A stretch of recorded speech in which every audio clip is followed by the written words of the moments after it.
T'avais Dembélé qui était là, qui attendait, qui voulait absolument en découdre, il attendait que ça.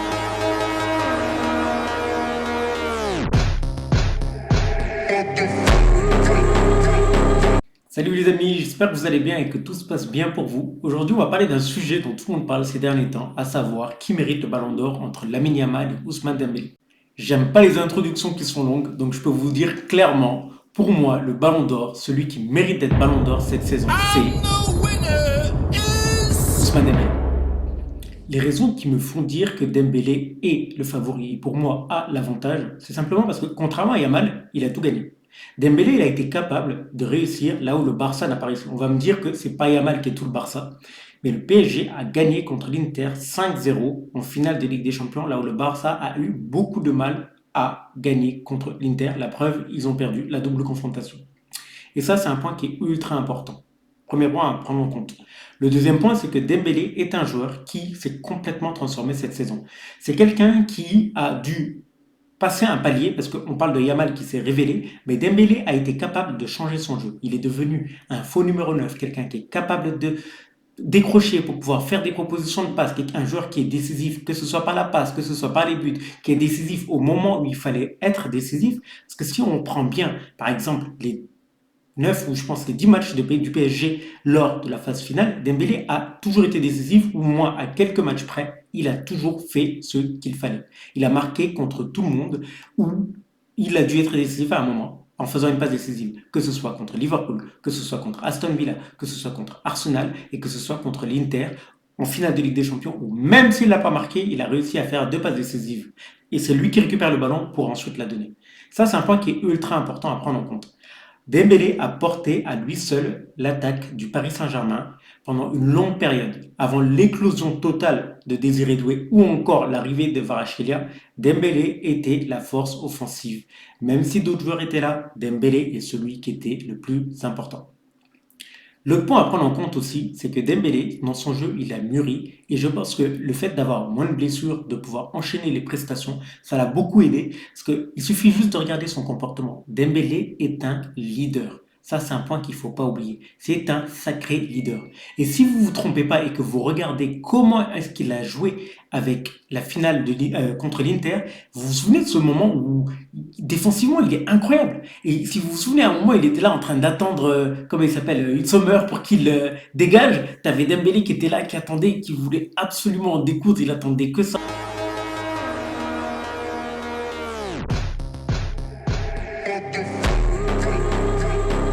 Ça montre clairement que ce joueur, il a de la niaque. Il veut tout gagner. Pour parler de Yamal, il mérite aussi le ballon d'or parce que bien parler de Dembélé, ça ne veut pas forcément dire que je vais ne pas être objectif et mal parler de Yamal. Clairement, moi je vous le dis, Yamal, aujourd'hui, c'est mon joueur de foot préféré parce que c'est quelqu'un qui me fait regarder les matchs avec les yeux grands ouverts. C'est un joueur qui a un impact que personne d'autre n'a. Aujourd'hui, quand on regarde le football et qu'on regarde Yamal, on est extrêmement surpris. On a beau le détester, on a beau supporter un club ou un autre club, il est en train de faire quelque chose que l'on n'a jamais vu dans l'histoire du football à son âge. Lionel Messi, à 17 ans, il était très fort. Cristiano Ronaldo était très fort. Pelé et tout ça, ils étaient tous très forts. Mais ce que Yamal est capable de montrer et de prouver au plus haut niveau du football aujourd'hui, en 2025, en plus, un moment où les défenseurs sont ultra physiques, et il faut absolument reconnaître le talent de Yamal qui est un joueur sensationnel. Ça, on ne va pas dire le contraire. Après, moi, je vais dire quelque chose et c'est l'analyse que j'ai. Je pense que Yamal, il y a eu une grosse hype qui s'est créée au moment où il a fait la double confrontation contre l'Inter où il a été incroyable. Ça, on ne va pas dire le contraire. C'est vraiment l'une des plus belles prestations individuelles de cette saison, si ce n'est la plus belle, parce qu'il a été capable de faire des choses inimaginables. Di Marco, je pense qu'à la fin du match, il était perdu. Il se cherchait, il ne savait pas où il allait.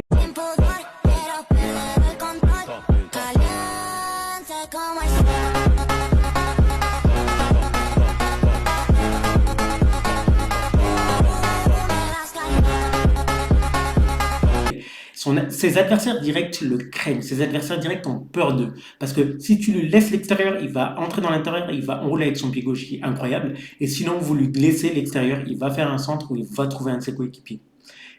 Si le Barça n'a pas passé l'Inter, c'est grâce à Sommer. Parce que malgré tout, la prestation de Yamal, rien qu'à lui seul, ça Le Barça pouvait passer, le Barça devait passer. Mais encore une fois, au foot, on ne parle pas de mérite. En revanche, il y a aussi un autre point dans lequel je voudrais parler pour moi. C'est le fait que Yamal, je ne le mets pas dans mon top 3 Ballon d'Or. Non. Et je vais vous dire pourquoi. Je ne le mets pas dans mon top 3 Ballon d'Or parce que, avant cette double confrontation, comme j'ai pu vous dire, on parlait beaucoup de Rafinha et de Pedri. Yamal venait, on parlait d'un trio du Barça, mais on ne parlait pas de Yamal comme on en parle aujourd'hui. Pour moi, Rafinha a été le joueur le plus constant du FC Barcelone cette saison avec Pedri. Ils ont été, pour moi, les joueurs qui ont maintenu le plus haut niveau sur la durée.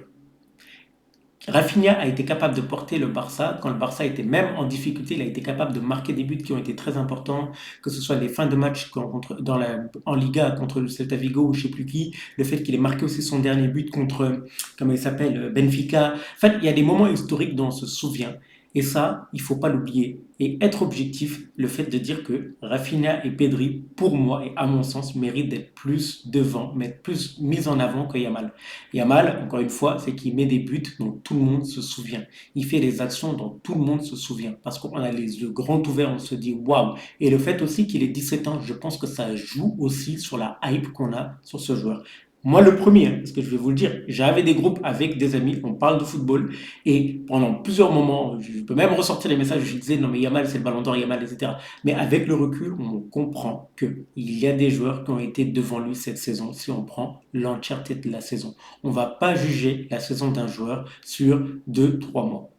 Donc, pour moi, c'est la raison pour laquelle je pense que si jamais on doit parler d'un ballon d'or, d'un duel pour le ballon d'or, pour moi, le duel le plus légitime, ce serait Dembélé contre Rafinha ou Pedri.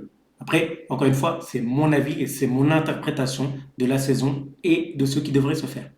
Vous, je ne sais pas ce que vous en pensez, n'hésitez pas à le dire dans les commentaires, ça me permettra de voir ce que vous en pensez. Si la vidéo vous a plu, n'hésitez pas à vous abonner, ça va me permettre de continuer à vous proposer du contenu et de développer la chaîne. D'ici là, prenez soin de vous les amis et on se capte bientôt pour la prochaine vidéo.